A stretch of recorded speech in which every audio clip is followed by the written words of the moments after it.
parang kabuting nagsulputan ang kung ano-anong website ngayon. Kaya sabi ng NUJP, tingnan kung fake news website ang binabasa at huwag itong basta i-share.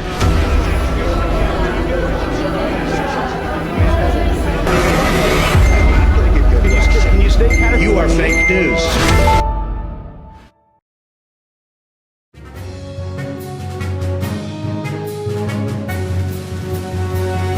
Tandaan, mag-isip bago mag-click.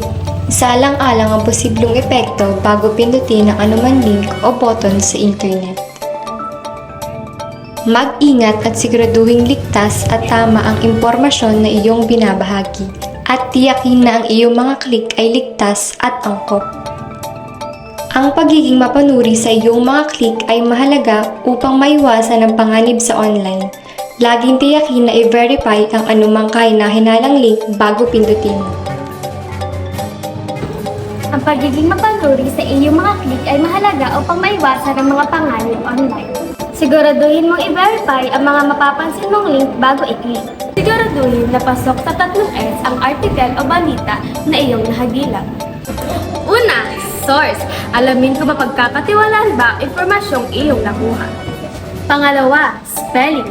Basahin mabuti ang baybay o gramatiko ng impormasyong iyong nakita. Ikatlo, support.